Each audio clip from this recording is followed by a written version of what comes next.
Hi there guys, welcome to the episode. I'm at a different place to start with. We are, as you can probably see in the background, at the local scrapyard in Luleå. And as you will have seen in one of my, and you might have seen on Instagram I think it was, that I found I made a bit of a find when I was here last time. And there it is in the background, that little Ford Escort there. It's got the 1.6 zetec engine in it, so what I want from that now is the fuel tank, so that I can get an inbuilt fuel tank in my Fiesta, so that I can get the exhaust put up. So I'm going to get the tractor that's driving around here somewhere to help me pick that car up in the air, so that I can get the tank off of there, and then we can take the tank back to work and we can start fitting it to the Fiesta.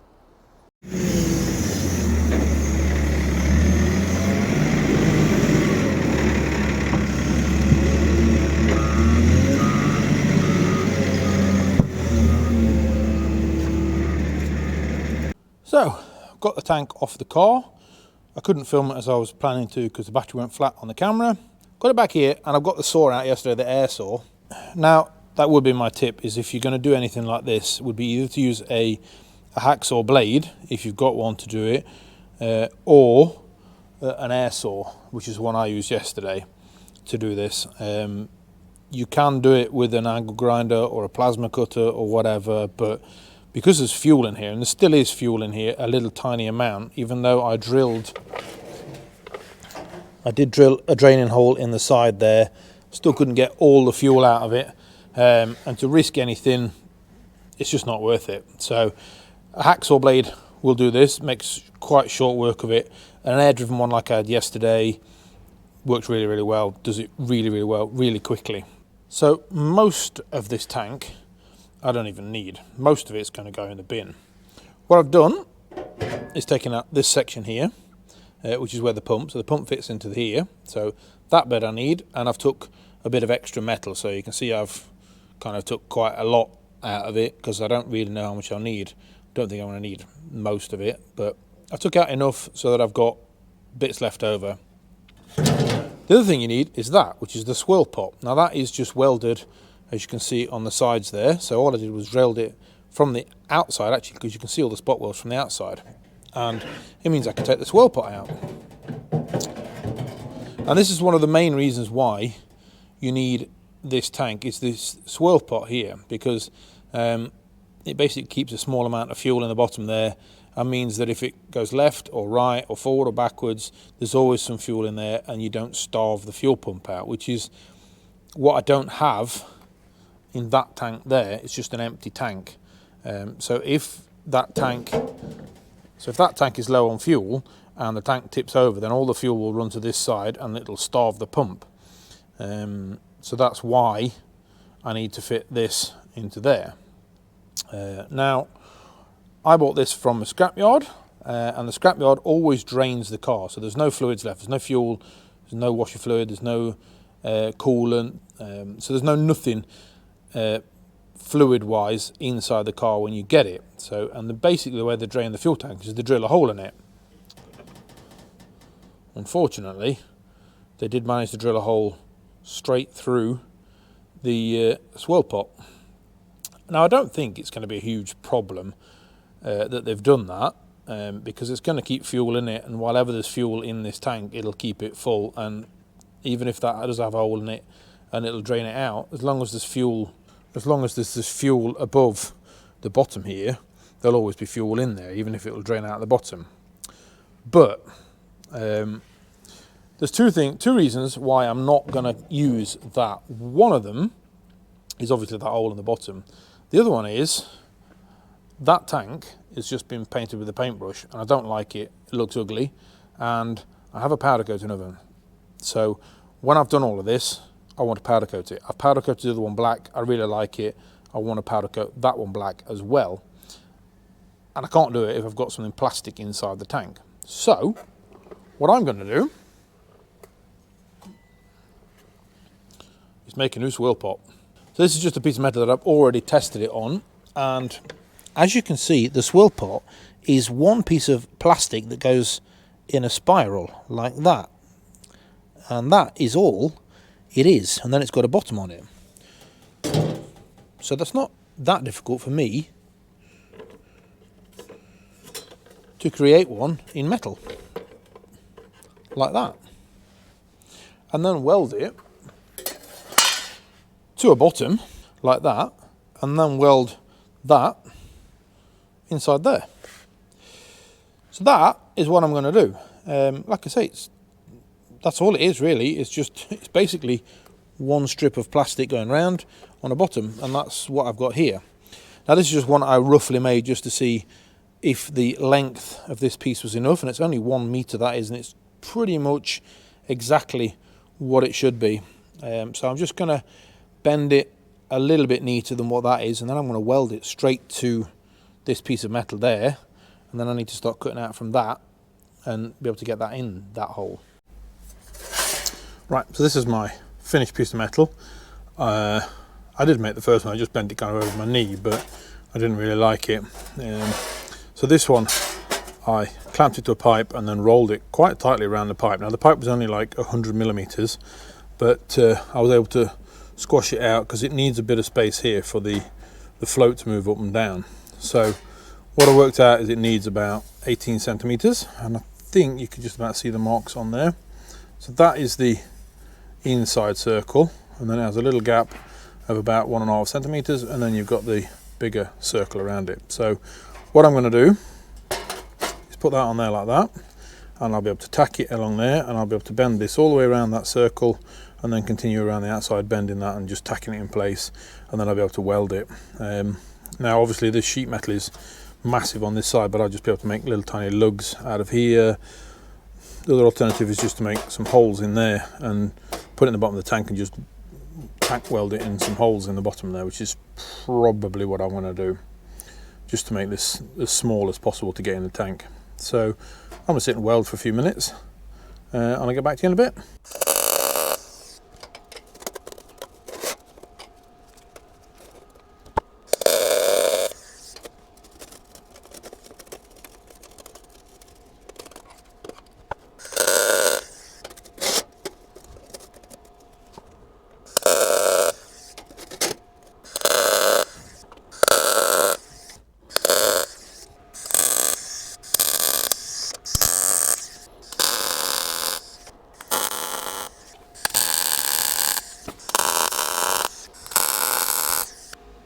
Right, so that is that all now tacked in, and as you can see it makes a nice little spiral all the way around there, and then there's plenty of room for the pump and the filter and the arm and everything to move up and down in there. So I'm going to go around now and weld all of this up. I'll weld probably the inside here and about here somewhere, move to the outside and just weld the last part of here on the outside.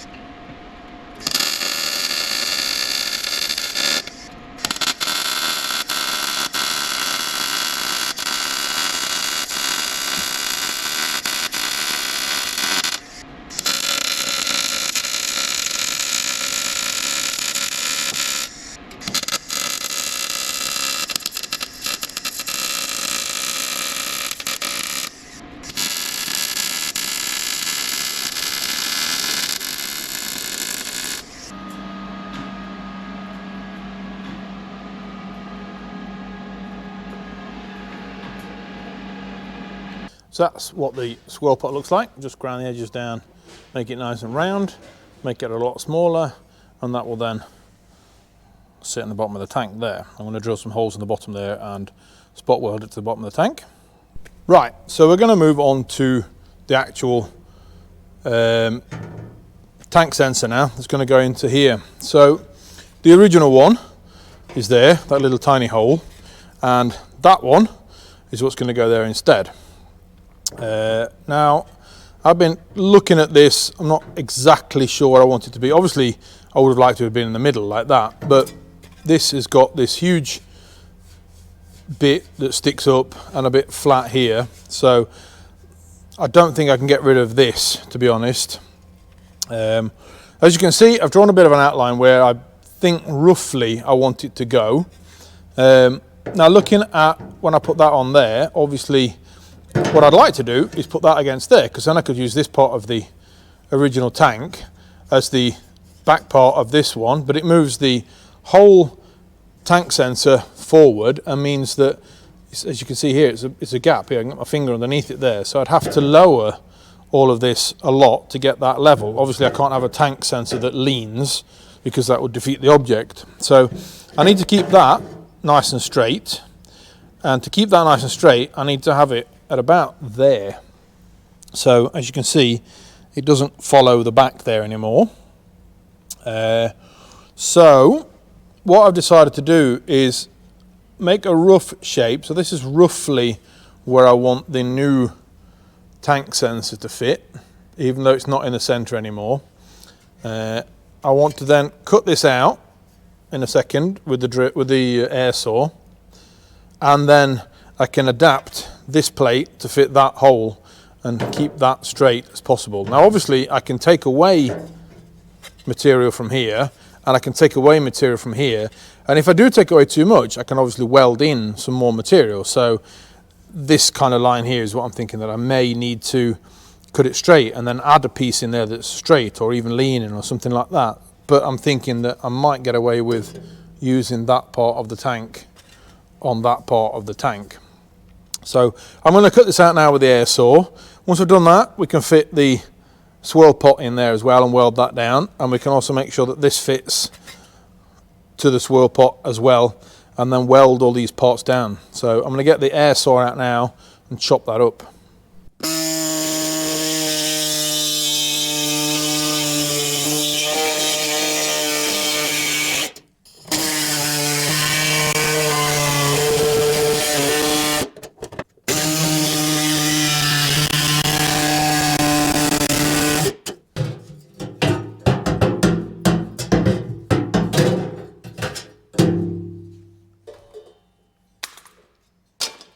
So that saw really does make quick light work of this. Now, and obviously there's a little bit of dust in there, but it's not a lot.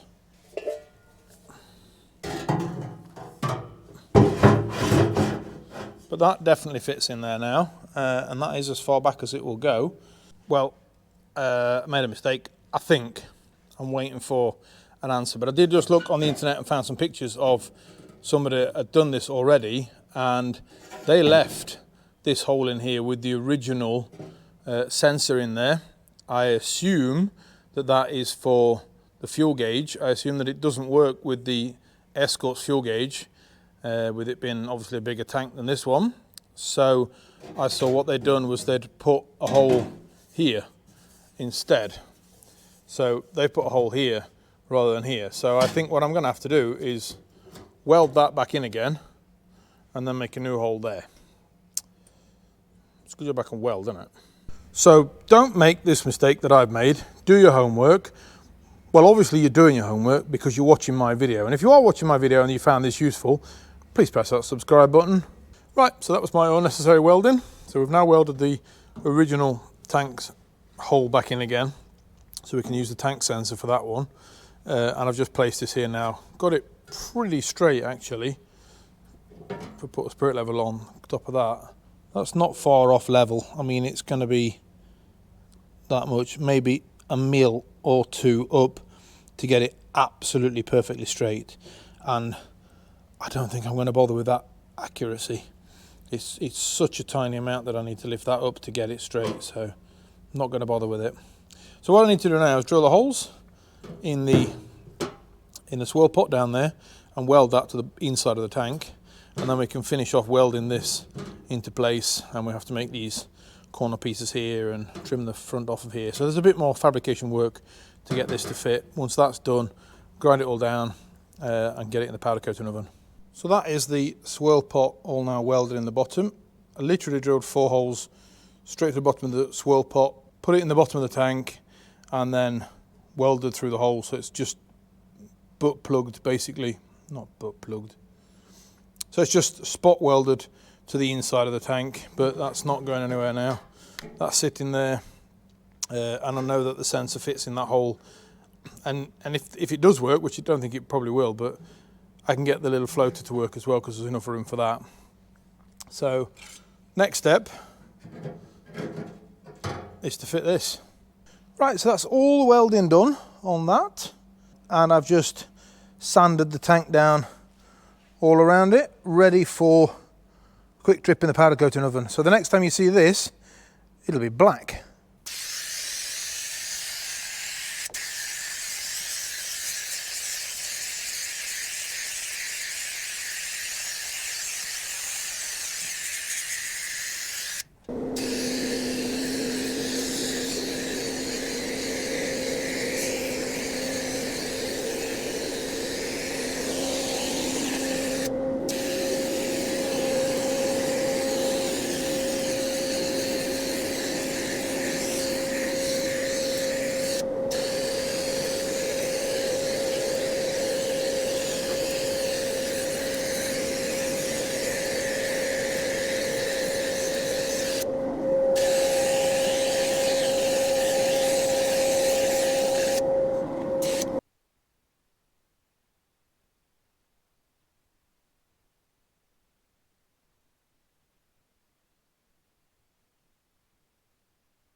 That's the old tank, and there's the new one, nicely powder coated and ready to be fitted.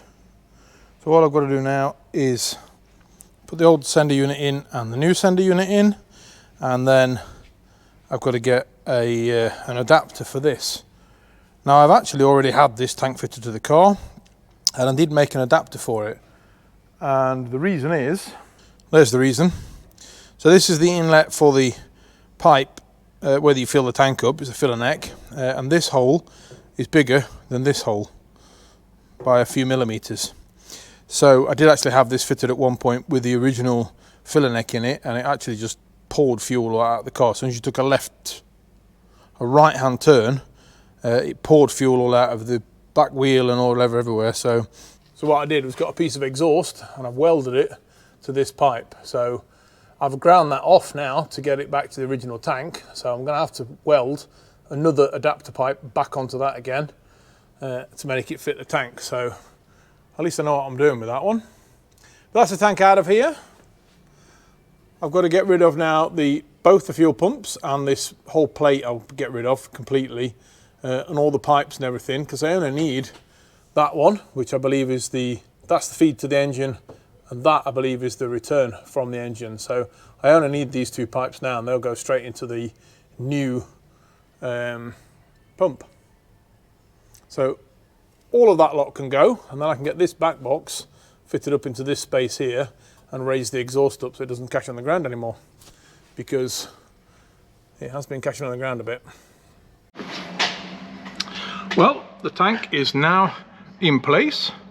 Fits rather nicely, I must say, and gives me loads of space for this exhaust to go.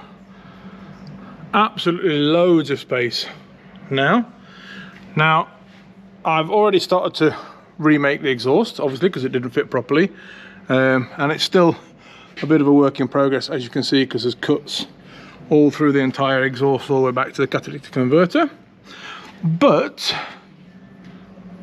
do you want to hear what it sounds like? Do we want to hear if it starts? Only one way to find out, isn't it?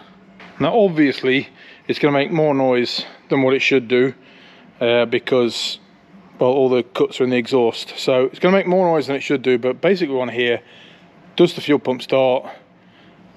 Do I get fuel to the engine? Does the engine start? But yes, it's going to make more noise than normal till I've sorted the exhaust out.